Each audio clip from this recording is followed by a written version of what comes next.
Muy buenas tardes, amigos, y bienvenidos a Pasaje a lo Desconocido.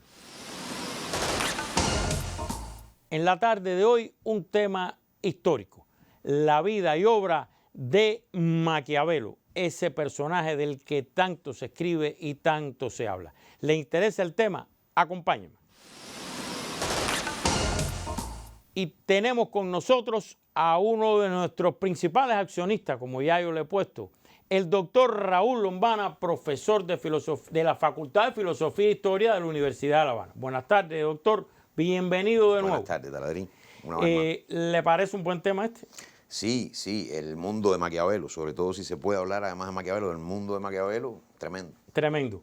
Entonces, ¿qué le propongo? Vamos primero a ver un documental que nos resume un poco la vida de Maquiavelo y regresamos y recuerde, no repetir, sino complementar u opinar sobre lo que vamos a ver. ¿Le parece bien? Pues adelante con nuestro documental.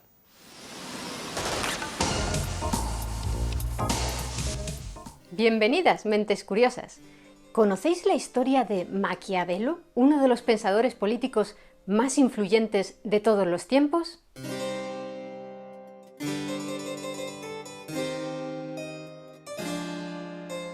Nicolás Maquiavelo es recordado popularmente como un consejero cruel y siniestro que anteponía los intereses del Estado a cualquier consideración de tipo moral.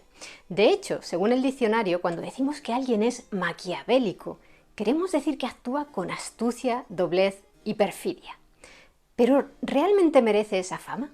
En este vídeo os contaré sus actos y sus palabras y podréis sacar vuestras propias conclusiones. Maquiavelo fue mucho más que un oscuro diplomático sin escrúpulos.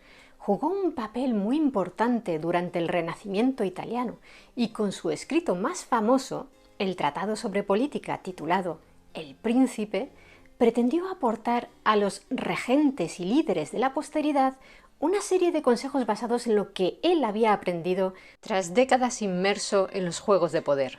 Para comprender el pensamiento político de Maquiavelo, es necesario entender primero la época en la que vivió. Durante la primera mitad del siglo XV, casi toda Europa estaba en guerra. Los reinos cristianos españoles batallaban contra los musulmanes para reconquistar la península ibérica, y en el norte, franceses e ingleses se hallaban enzarzados en la Guerra de los 100 años. La actual Italia, en comparación, era una zona bastante tranquila, donde el comercio hacía fluir el dinero y con él florecían las artes y la cultura.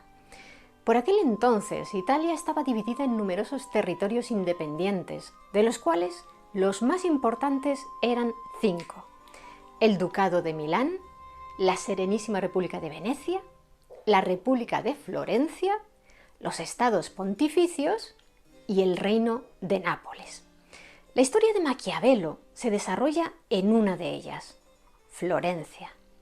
En 1469, Lorenzo de Medici se convirtió en señor de Florencia y llevó la ciudad a su máximo esplendor. Conocido como Lorenzo el Magnífico por sus contemporáneos, pertenecía a una rica familia de banqueros. Impulsó el mecenazgo de las artes y en el terreno diplomático financió a los estados italianos más débiles para desinflar así las ambiciones expansionistas de los estados poderosos que siempre ansiaban conquistar territorios para incrementar su poder. Pero tras la muerte de Lorenzo de Medici en 1492, se rompió de nuevo el equilibrio que había mantenido la paz en Italia. Francia e Inglaterra ya no estaban en guerra y en España los reyes católicos acababan de completar la reconquista de la península. Así que las grandes potencias europeas pusieron sus ojos en el atractivo territorio italiano. En 1494, un gran ejército francés se internó en Italia con la intención de llegar hasta Nápoles para reclamar su derecho dinástico sobre aquel reino. De camino, los franceses saqueaban las aldeas y ciudades por las que pasaban, y cuando llegaron a Florencia, el hijo mayor de Lorenzo de Medici, Pedro, que le había sucedido como gobernante, se rindió sin condiciones ante los invasores para que no destrozaran la ciudad.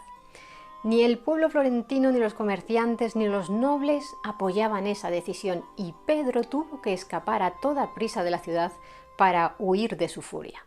El palacio de los Medici fue saqueado y la familia desterrada formalmente. El poder político en Florencia quedó entonces en manos del fraile dominico Girolamo Savonarola, que había criticado duramente a los Medici y denunciaba la corrupción de los poderosos. Una nueva constitución de la ciudad nombró rey de Florencia a Jesucristo, de forma que el religioso instauró en dicho estado una república teocrática. Desde un puritanismo radical prohibió el alcohol, las apuestas, vestirse con ropas indecentes y hasta los cosméticos. El 7 de febrero de 1497, durante el martes de carnaval, tuvo lugar la famosa Hoguera de las Vanidades. Los seguidores de Savonarola requisaron por toda la ciudad objetos considerados pecaminosos, como espejos, maquillajes, vestidos, libros que consideraban inmorales, como los de Boccaccio y Petrarca, cuadros que mostraran desnudos o temas mitológicos, tableros de ajedrez, instrumentos musicales, y los quemaron en público ya que, según defendían, incitaban a la corrupción. Savonarola también organizó a jóvenes y adolescentes florentinos en brigadas paramilitares para vigilar la ciudad y perseguir a prostitutas y homosexuales. El fraile dominico cometió el error político de denunciar los abusos del clero y enfrentarse al mismísimo Papa, el valenciano Alejandro VI, y a su familia, los poderosos Borgia, a los que acusó de corruptos, pecadores e incestuosos. Pagó caro su atrevimiento. En cuanto la situación política y social se lo permitió, Alejandro VI lo excomulgó y terminó ordenando su ejecución por herejía en 1498. Poco después, en 1499, hace su aparición nuestro protagonista, Nicolás Maquiavelo, de 29 años. Hijo del abogado Bernardo Maquiavelo, un amante de la lectura que tenía su casa llena de libros de historia, Nicolás pertenecía a una familia respetada, pero no adinerada. A sus 29 años, como decíamos, Maquiavelo comenzó a trabajar en una oficina pública y luego fue nombrado secretario de la Segunda Cancillería, el organismo encargado de la diplomacia, los asuntos exteriores y el ejército. Una de las primeras misiones que le encomendaron fue la de analizar el modo de reconquistar Pisa. Aquella ciudad había estado bajo el dominio de Florencia durante un siglo, hasta que en 1494, aprovechando la invasión francesa y la caótica situación política de Florencia, había logrado independizarse. Los puertos de Pisa eran muy importantes para la economía florentina, ya que suponían la puerta al comercio marítimo, y Maquiavelo, que había llegado a la conclusión de que tratar de negociar con Pisa la reincorporación a Florencia sería infructuoso, escribió su discurso sobre Pisa, en el que afirmaba que aquella ciudad debía ser tomada por asedio o por hambre o por conquista, yendo a las murallas con artillería. Maquiavelo consideraba que el uso de las armas era algo natural, una herramienta más a la hora de defender los intereses de un Estado, y que éste debía tener el monopolio de la fuerza. De hecho, en El Príncipe, Maquiavelo afirma que las bases de un Estado son las buenas leyes y las buenas armas. Sin embargo, por aquel entonces, Florencia carecía de un ejército propio y dependía militarmente de mercenarios de otros lugares a los que contrataba para las batallas. El 22 de julio de 1499, los mercenarios enviados por Florencia contra Pisa abrieron una brecha en las murallas con su artillería, pero el condottiero Paolo Vitelli, que era quien comandaba a las tropas, no aprovechó la oportunidad de asaltar la ciudad.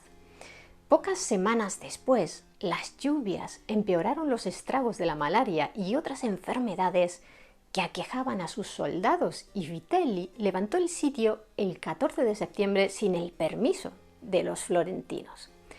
Fue capturado y en el Palazzo Vecchio fue torturado y decapitado por traición, pese a que no había pruebas de que hubiese sido sobornado por los pisanos. Pocos días después de la ejecución, Maquiavelo, en una carta que escribió en nombre de la República de Florencia, respondiendo a las críticas de un canciller de Lucca, justificaba su muerte afirmando: ya sea por no haber querido o por no haber podido, por su culpa han surgido infinidad de males para nuestra empresa y merece infinito castigo. Florencia intentó conquistar Pisa por segunda vez, recurriendo a soldados franceses y suizos, enviados por el rey Luis XII de Francia a cambio de una gran cantidad de dinero.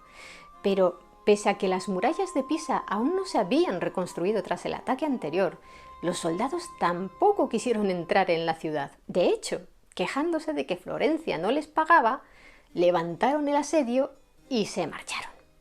Las autoridades florentinas enviaron a Maquiavelo a la corte francesa para hacer las paces con aquel poderoso país y, tras meses de negociaciones, logró restablecer las relaciones.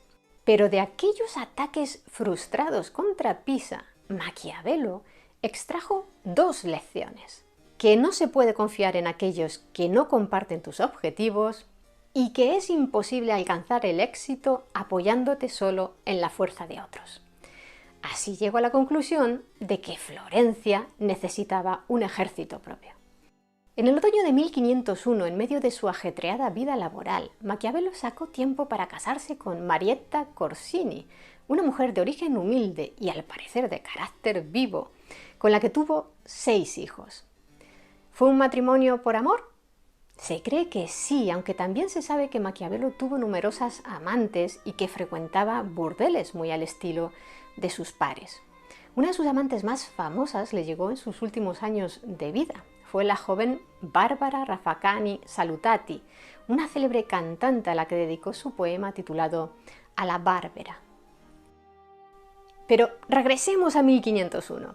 Por aquel entonces a Maquiavelo le faltaba poco para conocer a quien se convertiría en su modelo para el gobernante ideal que describe en El Príncipe. Un líder con las características de astucia, fuerza y determinación que Maquiavelo consideraba necesarias para dirigir con éxito un Estado. Hablamos del capitán general de la Iglesia, el hijo del Papa Alejandro VI, César Borgia. Repasemos un poco su figura. Nombrado obispo de Pamplona a los 16 años, arzobispo de Valencia a los 19 y cardenal a los 20, César Borgia abandonó la carrera eclesiástica para dirigir las tropas del papado en sustitución de su hermano mayor, Juan, que había sido asesinado misteriosamente.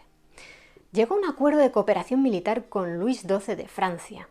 El Papa apoyó al rey francés para hacerse con el ducado de Milán, y este a cambio le proporcionó a César las tropas necesarias para conquistar los territorios de la Romaña. Pero tras instaurar su propio ducado en la Romaña y nombrar como gobernador a uno de sus capitanes, el español Ramiro de Lorca, las ambiciones del joven Borgia no se frenaron ahí. César dirigió parte de su ejército a territorio florentino con intención de imponer impuestos e incluso capturó la ciudad de Arezzo. Pero el rey de Francia, su principal aliado, también tenía buena relación con Florencia y le paró los pies a César. No tardó en estallar una revuelta en la recién conquistada Romaña, donde Ramiro de Lorca había intentado pacificar la región imponiendo un régimen de torturas y ejecuciones públicas que le granjeó el odio de la población. Los cabecillas del levantamiento eran algunos de los propios capitanes de César Borgia, quien regresó a la Romaña para acabar con la revuelta. ¿A quién debía apoyar Florencia? Si se mostraban partidarios de los rebeldes, César podría tomar represalias contra ellos e invadirlos. Pero si se ponían del lado de César y era derrotado, ellos también saldrían perjudicados. Los florentinos preferían mantenerse neutrales el máximo tiempo posible para poder ver quién sería el ganador del conflicto antes de tomar partido por un bando. Así que para negociar con César en la localidad de Imola, en la Romaña, y ganar tiempo haciéndole creer que le apoyarían, enviaron a su mejor diplomático. ¿Y quién era? Maquiavelo, por supuesto. Mientras se encontraba en Imola, la astucia y la frialdad con la que César Borgia resolvió la revuelta causó un gran impacto en Maquiavelo. Para calmar a las masas y desligarse de las atrocidades cometidas por el gobernador al que él mismo había nombrado, Ramiro de Lorca, César lo ordenó ejecutar públicamente de manera salvaje. Su cabeza fue clavada en una pica y su cuerpo, partido en dos de arriba abajo, quedó expuesto para que todos lo vieran. Con aquella demostración de crueldad contra quien había sido su brazo derecho, redujo el odio que el pueblo sentía por él y aumentó el miedo que inspiraba, dos aspectos muy valorados por Maquiavelo. En El Príncipe afirma que la mejor forma que tiene un dirigente para proteger la estabilidad de su estado es convertirse en una figura temida, pero no odiada. Pero, ¿es posible ser temido sin ser odiado? Maquiavelo afirma que sí, siendo duro pero sin apropiarse nunca de las propiedades, el honor o los méritos de su pueblo. Con la ejecución de Ramiro de Lorca, César Borgia también demostró a ojos de Maquiavelo una cualidad muy importante: la capacidad de hacer cualquier cosa para conseguir sus objetivos. Tras la ejecución de su gobernador, César hizo una oferta de paz a los líderes de la rebelión, antiguos capitanes suyos, y envió las tropas francesas que lo apoyaban de vuelta a Francia. Tal y como había imaginado, los instigadores de la revuelta interpretaron aquel gesto como una prueba de que César no les guardaba rencor y aceptaron su invitación a reunirse con él en la ciudad de Senigallia, en la Nochevieja de 1502. Pues bien, César ordenó apresarlos y estrangularlos, y sumó así otro punto a ojos de Maquiavelo al demostrar que también era un líder despiadado que no perdonaba la traición, ya que quien traiciona una vez volverá a hacerlo si la ocasión lo requiere. La gran ambición de César Borgia era unificar todo el centro de Italia bajo su mando para crear un país poderoso con el que hacer frente a las grandes potencias europeas como Francia y España. Sin embargo, los sueños de grandeza de César Borgia se truncaron pocos meses después, en el verano de 1503, cuando su padre, el Papa Alejandro VI, falleció. Según algunos historiadores, enfermó de malaria, al igual que el propio César y los demás comensales que asistieron a un banquete celebrado el 6 de agosto en la residencia campestre del cardenal Adriano da Corneto. Según otros, sufrieron los efectos de un veneno que el propio César había preparado para asesinar a los demás invitados y que por el error de uno de los criados también les sirvieron a ellos. Fuese cual fuese la razón, Alejandro VI, de 72 años, falleció, mientras que César Borgia, mucho más joven y fuerte, logró sobrevivir. Con el objetivo de seguir contando con el favor del Vaticano, César ofreció al cardenal Giuliano della Rovere, uno de los principales candidatos a convertirse en el nuevo papa, su apoyo económico y político para lograr los votos necesarios para vestir de púrpura. A cambio, claro está, de que luego estuviera de su parte. El cardenal della Rovere aceptó el trato y se convirtió en papa con la ayuda del joven Borgia. Pero el gran error de César fue subestimar el rencor que puede sentir un hombre. El cardenal della Rovere ya había estado a punto de convertirse en papa una vez, pero el padre de César, el valenciano Rodrigo Borgia, logró arrebatarle el puesto. Así que cuando della Rovere se convirtió en Julio II, lanzó a sus tropas contra César Borgia. Acorralado y todavía convaleciente, fue apresado y expulsado de Italia para siempre.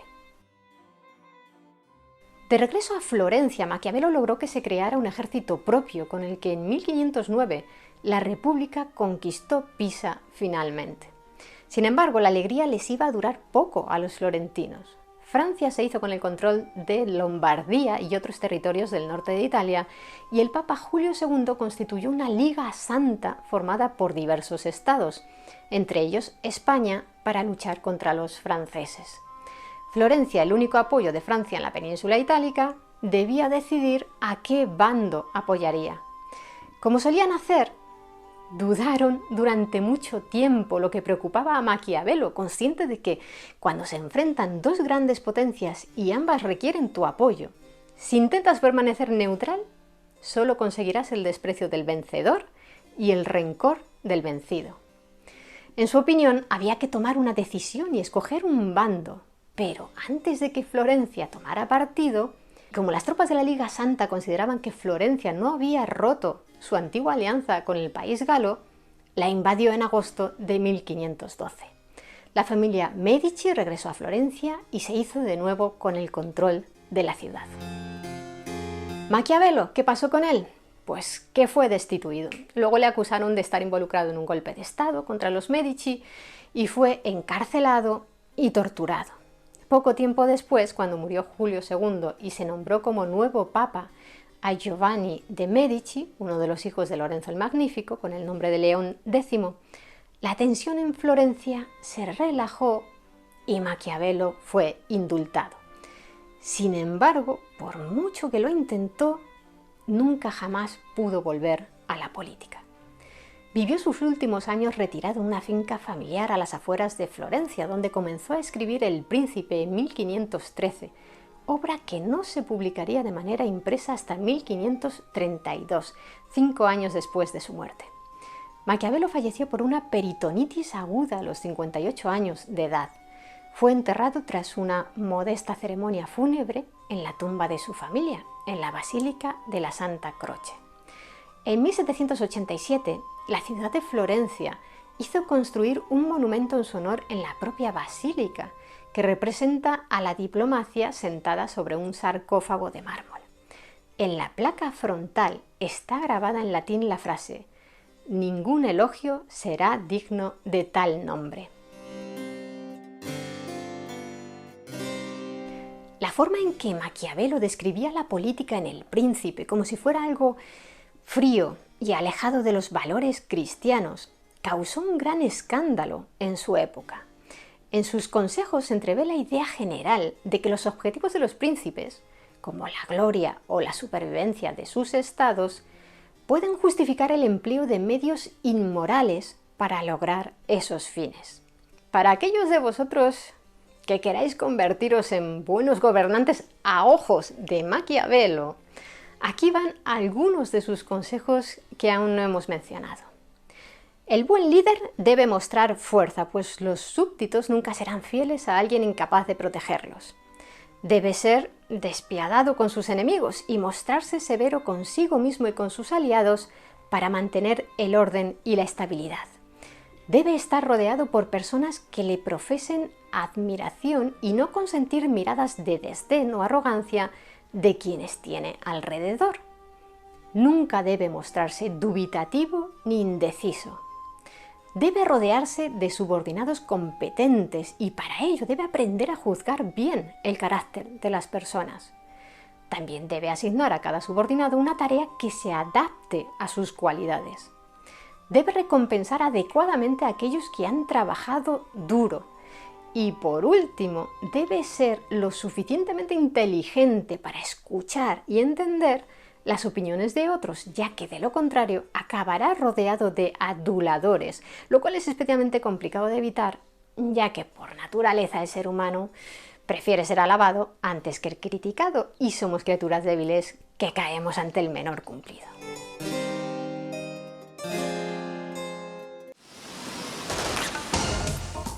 Acabamos de ver este documental sobre la vida de Maquiavelo. Ya usted sabe la regla. ¿Qué nos puede complementar u opinar sobre lo que acabamos de ver?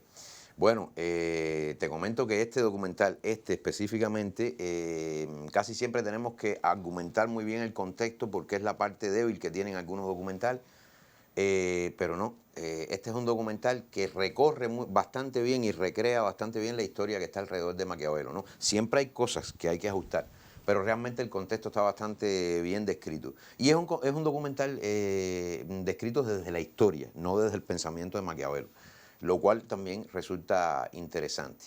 Como es lógico, algunas cosas se pasan muy rápido, ¿no? Como la relación de él con algunos quizás de la gente que detenta el poder, la manera en la que escribió los libros, pero es un buen material para introducirse en el tema, o sea, para empezar a estudiar. Entonces ahora usted, como ya vimos la introducción, ahora usted nos va a contar sobre todo qué estaba pasando alrededor de Maquiavelo durante su vida, cómo eran todas aquellas luchas, las ciudades, los estados papales, todo aquello que ocurrió. Bueno, Taladrí, es que normalmente a veces se pregunta mucho que por qué el término maquiavélico, por qué se le adjudica a Maquiavelo, por qué se le relaciona siempre con todo lo que tiene que ver con esa suspicacia política, con estas artimañas, ¿no?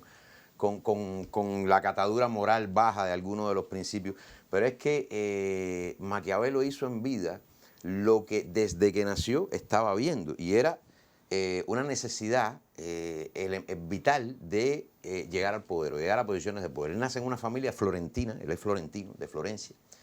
Sabes que cada ciudad en esta etapa, estamos hablando de 1469, nace Maquiavelo, muere en 1527, o sea, siglos XV, XVI, Renacimiento clásico, ¿no? Y va a coincidir con muchísimas figuras que tú conoces y que admiras. Y le va a tocar, desde que nace, estar en el seno de una familia que había tenido, una familia que venía por ambas partes, madre y padre, tenía un origen nobiliario, pero había perdido el poder económico. O sea, podemos decir una familia quebrada, que aunque tenía su linaje era conocido, estaba dentro de un grupo de familias de segundo o de tercer orden en Florencia, en las afueras de Florencia, y su padre muy endeudado. Maquiavelo estudia, es un hombre preparado desde su niñez o su juventud, y en cuanto la situación política se lo permite, él busca ocupar un cargo público que le permita llegar a posiciones de poder. Y a partir de ahí, entonces, el contexto empieza, que tú me preguntabas, empieza a jugar una importancia tremenda. Porque ¿de qué Florencia estamos hablando y de qué Italia estamos hablando? Estamos hablando de la República de Florencia, que además hay un momento que deja de existir, ahí es donde entra en desgracia Maquiavelo, y es la competencia de las ciudades del norte italiana. Florencia es una ciudad toscana, con Génova, Venecia.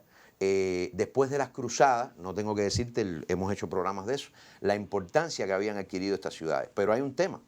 Estas ciudades estaban dentro del norte, esta parte del norte italiano, hasta donde están los estados pontificios, que supuestamente en unos u otros momentos estuvieron dentro del Sacro Imperio Romano-Germánico. ¿Qué pasa? Que no es de la zona que más controla el emperador romano-germánico, sino es de la zona que más controla o no controla, pero litiga el Papa, la figura del Papa con los estados papales. Ahora, fíjate tú el poder que llegaron a tener las familias que en cada caso detentaban el poder en estas ciudades, los Forza, los Visconti primero y los Forza después en Milano, los Orsini o los Farnesio en Roma, los Doria en Génova, o en el caso de Florencia, los Medici, es la ciudad de los Medici, pero también los Borgia, ahí lidiando. Los Borgia estuvieron en varias partes, vienen desde España, son originarios de Aragón, a diferencia de lo que piensa mucha gente. Y imagínate hasta dónde ellos tenían peso, que cuando tú buscas la información por familia te sale, esta dio 3 papas, esta dio 2 papas, esta dio 1 papa, porque llegaban a ocupar el cargo de papa. Entonces, es ese norte de Italia donde cada ciudad, a veces erigida en república, erigida en reino, erigida en ducado, pero un ducado con mucha fuerza, en medio de ese proceso del Renacimiento está teniendo, es una ciudad-estado, pero una ciudad-estado muy desarrollada, ¿no? Y donde se practica una distorsión del humanismo renacentista en política y se utilizan métodos, vamos a llamarle usualmente bastante amorales, ¿no? Que van desde el envenenamiento hasta todo este rejuego político. Y aquí Maquiavelo encuentra un caldo de cultivo magnífico para, buscando alguna vez en su vida el favor, después de ser separado del poder en uno de estos cambios, cuando Savonarola deja de gobernar, etc., los Medici pierden o ganan el poder, los Borgia están pugnando por él, él pierde su cargo público, se retira, es exiliado, y en 1513, en un exilio cercano, muy cerca de la ciudad de Florencia, en las afueras, por donde él había nacido, escribe El Príncipe, que no es la única obra que escribe, ¿no?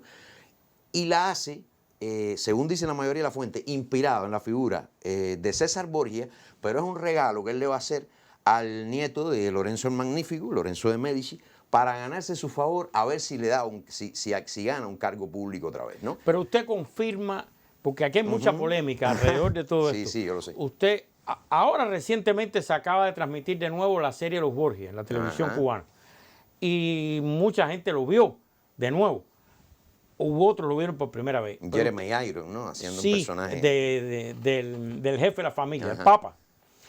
¿Usted confirma, o en su opinión, como historiador, el príncipe, él se inspiró en César Borgia? Como figura. El mismo que vimos en la serie. Está bastante verificado. Por lo menos te puedo decir que o se inspiró en César Borgia, o se inspiró parcialmente en César Borgia y puede haber tomado atributos de otras partes. Pero lo que sí está claro es que no se inspiró en otro que no sea César Borgia. O sea, eso sí usted lo... Sí, a lo mejor no 100%, pero el que más se le pareció a lo que él se imaginaba cuando él describía al príncipe ideal para él es un César Borgia. pero lo hace para los Médici. Pero a ver, lo hace para los Y ocurre Médici. una cosa muy curiosa, los Médici no lo aceptan. Lo que pasa es que quien sí lo acepta, porque tenía pugna con los Médici, es el Papa, que viene de los Borgia y viene de otra familia. Entonces el Papa es el que le vuelve a dar cargos a Maquiavelo, y eso es muy importante, Taladrí, por una cosa.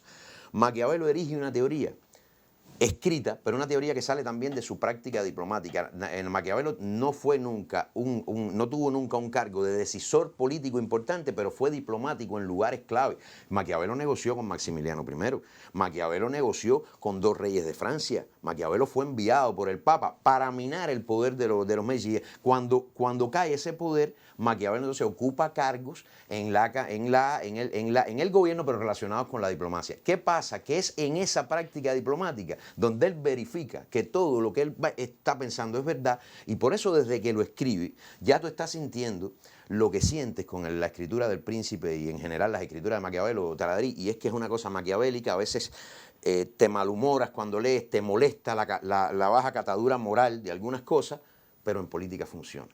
Pero algo de lo que él describe no había ocurrido o estaba ocurriendo en vida de él. Por supuesto, Pregunto. porque además es un gran historiador también. Maquiavelo escribió una historia de Florencia particularmente, porque fue la que le pidieron y por la que le pagaban. Hubiera escrito una de la península itálica, hubiera escrito una de Europa, tenía conocimiento para eso. Maquiavelo tenía un don para observar, para interpretar lo que estaba sucediendo. Una de sus frases célebres es: no está preparado para ejercer el poder quien no reconoce un problema cuando aparece. Es una frase parecida a eso, o sea, no es cauto, la palabra es prudente. No tiene la condición de la prudencia aquel que no divisa el problema cuando nace. Por ejemplo, eso es una frase típica de él, ¿no? Hablando de frases, por cierto. Que esa es hay otra. 2 que son más famosos. Pero, a ver, el fin justifica los medios, la famosa frase. Nunca lo dijo. Eso es lo que yo le iba a preguntar. ¿Es o no de Maquiavelo? Sí y no. Sí y no. Sí, te voy a contestar al revés. No es de Maquiavelo porque en El Príncipe, por ninguna traducción que tú hagas, te da que él haya escrito: el fin justifica los medios, literalmente. ¿Qué pasa? Lo que interpretó todo el que leyó El Príncipe muchos años después, porque tengo que decirte también que El Príncipe no se publicó ni se conoció hasta después que había muerto Maquiavelo. Otras de sus obras sí, pero esa no. Lo que interpretó todo el que lo leyó, y probablemente lo que interpretemos tú y yo ahora mismo si lo releemos, es: el fin justifica los medios, que es la manera más cómoda de decirlo.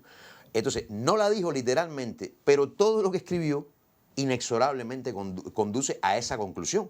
Entonces, por eso te digo, no lo escribió literalmente, pero su teoría, para contestarte exactamente, si le hubiera pedido que le pusiera un título a esa parte del Príncipe, otro título hubiera sido: el fin justifica los medios, porque toda su descripción conduce a eso. Entonces, no es una frase literal, pero sí es una teoría de Maquiavelo. Vamos a dejarlo así. Como lo es también Divide y vencerás, que quizás no lo dijo tampoco literalmente. Tampoco está así literal. Pero sí la dijo muy parecida, ¿no? Pero pasa lo mismo, Divide y vencerás. Lo que pasa es que esas son las que se han hecho más famosas porque se deben a la política más burda, hecha con poca catadura moral. Y esto, Taladrí, bueno, en la teoría realista de las relaciones políticas internacionales, en el realismo político de los círculos que después podemos llamar imperial, toda esta teoría, Brzezinski, Kennan, ¿cómo se llamaba el que quería acabar con Cuba cuando dirigía la CIA? Alan Dulles, ¿no? Es maquiavelismo puro lo que tienen en sus teorías, hasta los días de hoy, ¿no? Y Kissinger, por cierto, que murió hace poco. Falleció hace poco. Vamos, las teorías de Kissinger, pero también otros políticos, por ejemplo, Camille Cabur lo seguía, quizás no en ese nivel de demagogia, pero simplemente se desprovee. Es un hombre que utiliza el humanismo ese tan bonito que pone al hombre a la altura de Dios, típico del Renacimiento, que Boccaccio lo utiliza para desmembrarte a una sociedad, a una aristocracia que está podrida moralmente. Maquiavelo asume que la política es una función podrida, lo asume con un descaro absoluto, y entonces, al quitar esa barrera, te habla abiertamente de la manipulación y la demagogia política.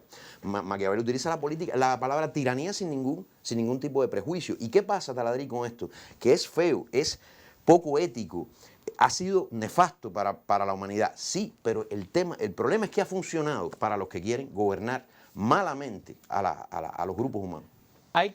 Yo he leído que hay gente que dice que Maquiavelo está sobrevalorado. O sea, que se sobrevalora su verdadero aporte, su importancia. ¿Usted qué cree de esto?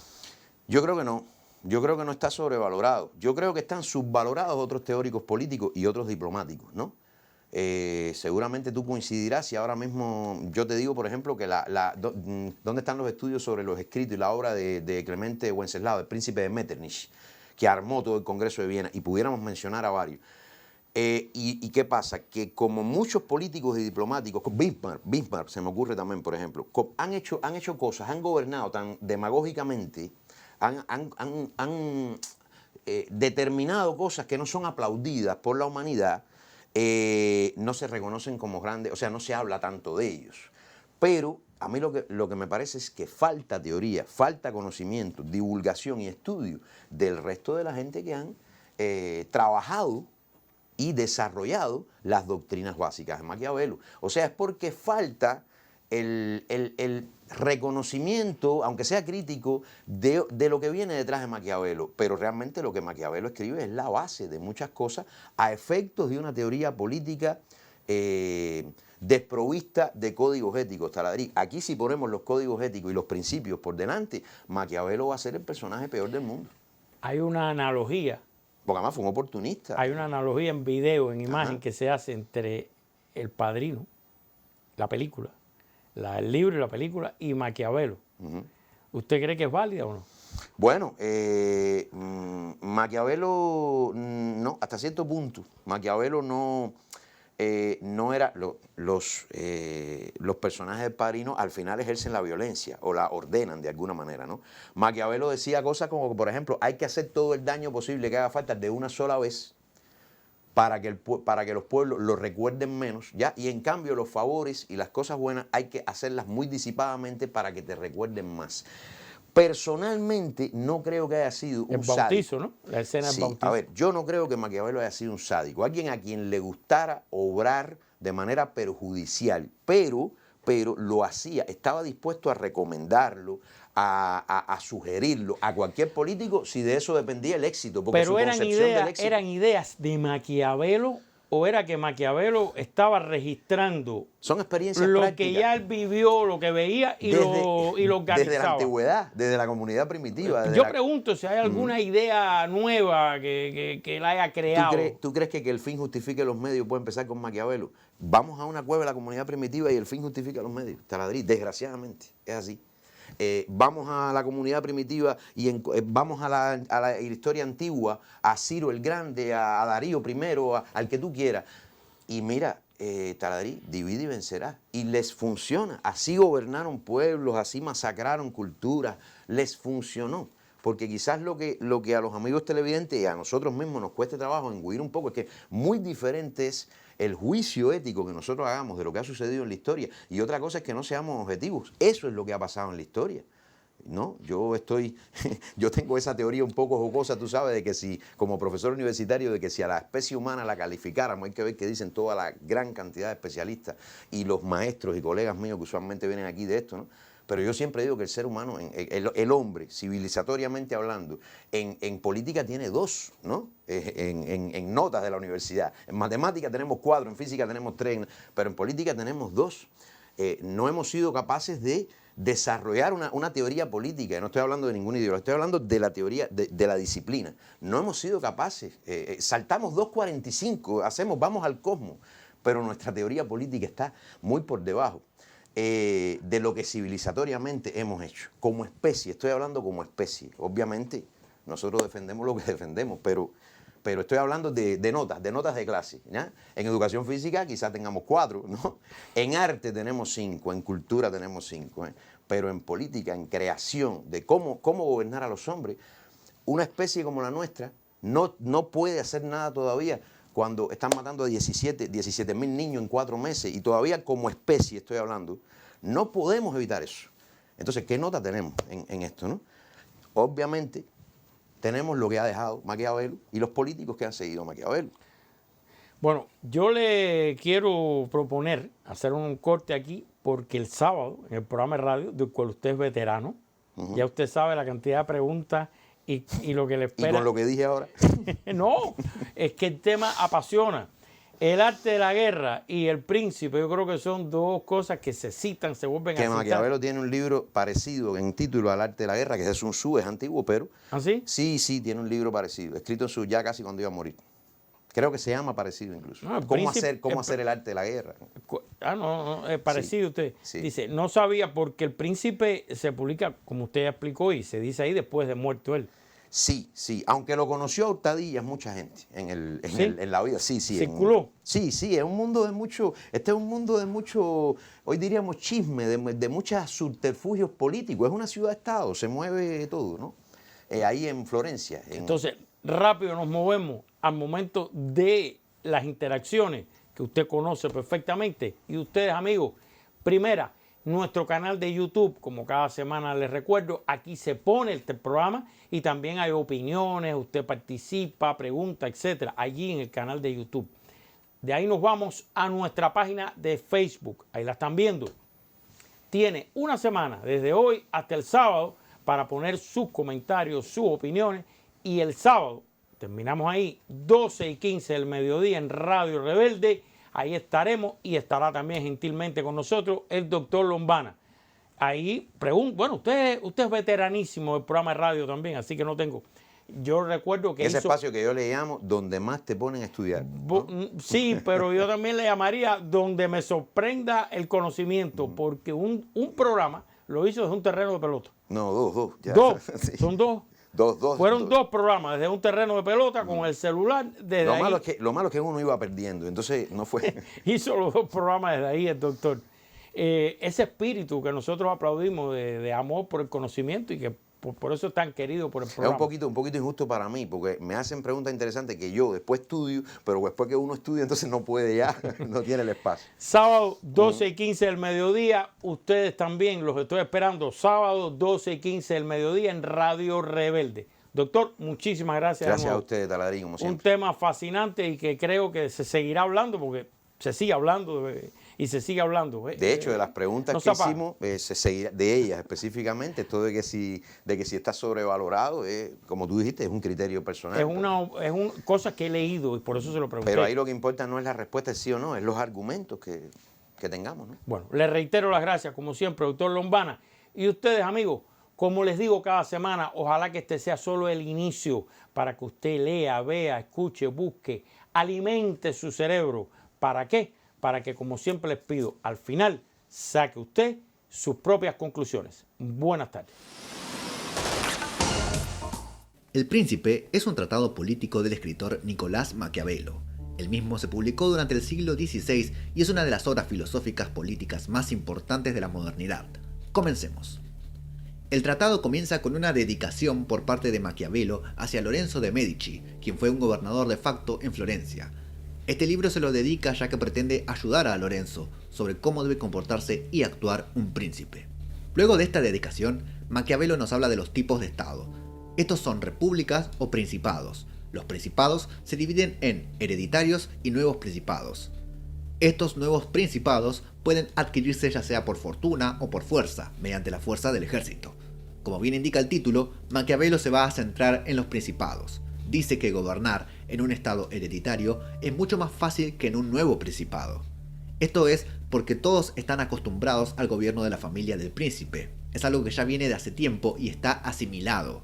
Entonces el príncipe solo debe mantener el buen gobierno y adaptarlos a los tiempos actuales. Además de esto, mientras el príncipe no cometa algún acto horrible, los gobernados tenderán a amarlo, a él y a su familia. Esto le puede ser beneficioso si otro extraño pretende tomar el principado por la fuerza. En cambio, mantener un nuevo principado es más difícil que el hereditario. Esto es porque se buscará imponer nuevas reglas mejores que las anteriores, lo cual despertará incertidumbre y puede que hasta violencia. Además, para hacerse con el nuevo principado, el gobernante necesita la ayuda de terceros y cumplir las expectativas de aquellos quienes ayudaron. Es algo complicado, porque todos exigen cosas distintas y a veces muy complicadas. De esta manera, es muy fácil perder el principado nuevo. Igualmente, si se tiene la determinación de establecerse en el poder, el príncipe puede reprimir cualquier revuelta de manera severa e incluso diezmar a la oposición. Si el gobernante recrudece sus políticas contra los súbditos, es posible que esto le permita mantenerse en el poder. También debe encargarse de compartir idiomas y costumbres con los gobernados. Si la familia del anterior príncipe aún vive, es conveniente destruirla y mantener las leyes e impuestos que ellos ya habían establecido para mantener a los gobernados tranquilos con sus vidas. Si las costumbres e idiomas son diferentes, será difícil mantener el principado. En este caso, es conveniente que el príncipe viva en el estado nuevo. También puede establecer colonias en el nuevo estado, para compartir costumbre e idioma. Establecer bases militares puede molestar a la gente, ya que no puede sentirse hostigada constantemente. Además, si el nuevo estado queda en zona extranjera, el príncipe debería doblegar a sus vecinos, ya sea debilitándolos como también asegurándose de que otros extranjeros no quieran invadirlos. También es importante tener cierta logística y detectar los problemas que puedan surgir en el nuevo estado para evitarlos o, si surgieron, tratar de resolverlos rápidamente antes que estos crezcan. Es importante que el príncipe conozca el arte de la guerra. Es importante evitarla, pero más importante es conocerla y manejarla, porque de otra forma el enemigo ya tendría su victoria asegurada. Con respecto a la forma de gobernar el principado, Maquiavelo dice que por una parte los ministros pueden ayudar a gobernar siempre y cuando todos estén subordinados al príncipe. La otra forma es con los nobles, quienes poseen un linaje de ya tiempo y súbditos propios. Lo preferible es utilizar ministros. Estos son menos propensos a caer en la corrupción y para organizar una rebelión les será más difícil conseguir apoyo. Con los nobles pasa al revés. Si uno está descontento, puede querer cambiar y este tiene súbditos y demás nobles que puedan apoyarlo. Pero también es difícil mantener un estado gobernado solo por nobles, ya que no solo hay que hacerse cargo de la familia de uno, sino de varios. Luego se refiere a los estados que ya poseen leyes propias. Para mantener estos hay tres formas. Primero, destruirlos. Segundo, que el conquistador se quede a ocuparlos. Y tercero, permitirle sus mismas leyes mantenerlas, pero con un impuesto más una oligarquía amistosa. De todas, la mejor es la tercera. Pero si el estado ha sido gobernado por un príncipe recién destruido, es conveniente destruir a su familia porque si no nunca se gobernará con lealtad. Hay que cuidarse de las repúblicas, porque ahí sí pueden generarse revueltas, venganzas y odio hacia el príncipe. Otro punto que toca Maquiavelo es tratar de imitar a los grandes gobernantes de la historia. Mientras se trate de hacer eso, siempre se saldrá bien parado. El príncipe debe ser hábil y poseer destreza. Esto genera confianza, sobre todo al intentar establecer un nuevo orden. Hay que pensar que el príncipe tendrá constantes ataques por los anteriores gobernantes, por lo tanto, debe ser hábil, debe persuadir, saber convencer. En última instancia, utilizar la fuerza. Aquellos que intenten comprar su camino hacia el principado suelen tener un desempeño pobre ya que no están preparados. Mantener esa posición bajo ese método es muy complicado. También están aquellos que acceden al principado bajo actos criminales. Estos, para Maquiavelo, son traicioneros y suelen ser terribles. Pueden llegar al poder efectivamente, pero no ser queridos. El príncipe, en realidad, debe saber cuánto daño infligir, porque no puede vivir en un estado de constante violencia. Debe lograr que la misma se vaya. También están aquellos que logran llegar a príncipes bajo el apoyo de los ciudadanos. Estos son los llamados principados constitucionales. Maquiavelo nos dice que en cada ciudad hay gente común y gente noble. Claramente son opuestos, y gane quien gane puede establecerse un principado, una ciudad libre o la total anarquía. Los nobles pueden hacer de uno de ellos un príncipe y la gente también buscará hacer lo mismo. Todos esperarán ser protegidos por su representante. Ya dijimos que los nobles la tienen difícil para mantenerse en el poder como príncipes. En cambio, si el príncipe es puesto por los ciudadanos, se va a encontrar solo, porque no convive con los ciudadanos y en la cima del poder nadie lo va a querer ahí, de todos los que lo rodean.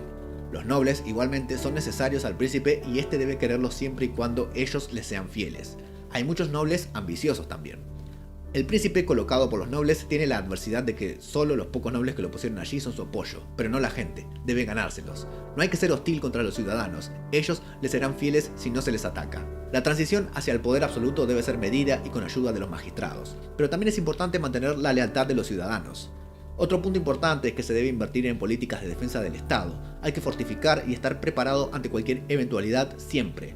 Si llega a haber un ataque y el príncipe no se encargó de fortificar el lugar, los ciudadanos le odiarán. Otro tipo de principado es aquel que está bajo el control de la Iglesia Católica. Estos son los principados eclesiásticos. Son difíciles de tomar, tienen un gran sustento entre los ciudadanos. Maquiavelo se vuelve a centrar en los ejércitos. Para él hay tres: las tropas del príncipe, los mercenarios y los auxiliares. Los dos últimos son bastante inútiles y peligrosos, pueden rebelarse, solo están ahí por la plata, no son leales. El ejército propio del príncipe es el más confiable. Maquiavelo vuelve a insistir en la formación en el arte de la guerra. El príncipe debe saber geografía, debe saber cazar, debe estar entrenado físicamente para luchar, debe saber de historia, etc. En definitiva, todo esto para Maquiavelo hace que esté preparado para la guerra. También nos habla de cómo debe comportarse un príncipe. Este debe actuar en busca del beneficio más práctico, debe tener coraje, compasión, generosidad, fe, etc. Evitar las malas cualidades como la cobardía, por ejemplo. Sin embargo, dependiendo del contexto, hay cualidades malas que deberá tener, así no le gusten a todos. Estos tienen que ser solo para mantener el orden del Estado. Debe ser generoso, pero con cautela. En exceso no es bueno. Tampoco es bueno ser avaro. Se debe buscar ahorrar y poseer elementos para futuros proyectos. Tampoco debe ser muy compasivo. El exceso de compasión hará que sus súbditos hagan lo que quieran, sin obedecerlo. Puede desencadenar el delito. Por lo tanto, antes que compasivo, debe ser cruel. Nunca en exceso, pero debe mantener a raya a todos. Acá viene la famosa parte en donde se habla de si el príncipe debe ser temido o amado.